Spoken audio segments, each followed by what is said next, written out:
Good noon, everyone. Ito si Lola Tita Guy, Tita Ita Rose.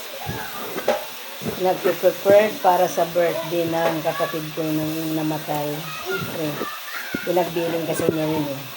Pag nag-birthday daw siya, naririnig ko lang, hindi naman niya sinabi sa akin. Pag nag-birthday daw siya,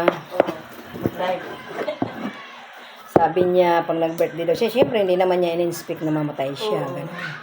Pero pag nag-birthday daw siya, maghahanda daw siya. So ngayon, marami siyang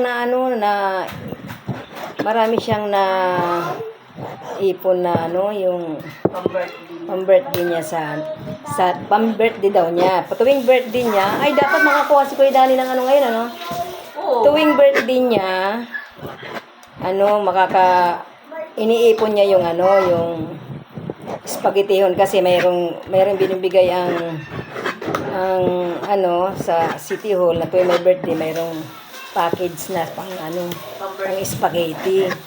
So ngayon nakaapat na siya na Sabagay, hindi naman masasabi mo na yung birthday, syempre ang tagal na yun, yung spaghettihin niya kasi every year lang.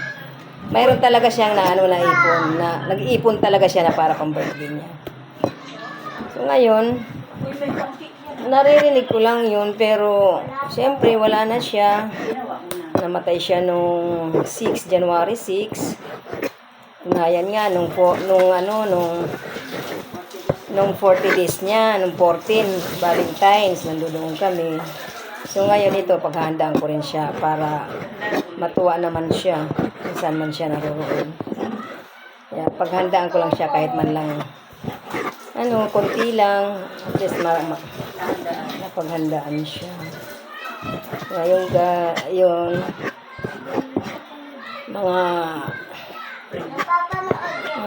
kaibigan ni Kuya Dani, mga kumarin niya, mga kasamahan niya sa officer ng samahan nila. Ayan, siguro ko invite ko sila kasi lalo na yung mga ka-close niya. Yun. Kain lang, spaghetti, yun lang. Makaraos lang. Ganun lang po, guys.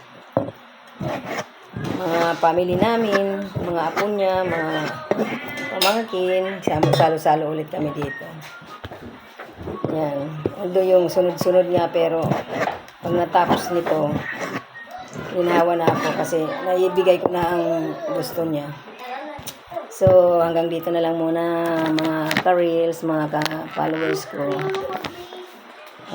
Halong pa nito? Konti lang.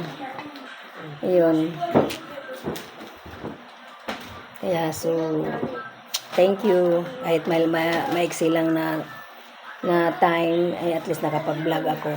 Ayun. Maraming salamat sa inyong lahat. Bye!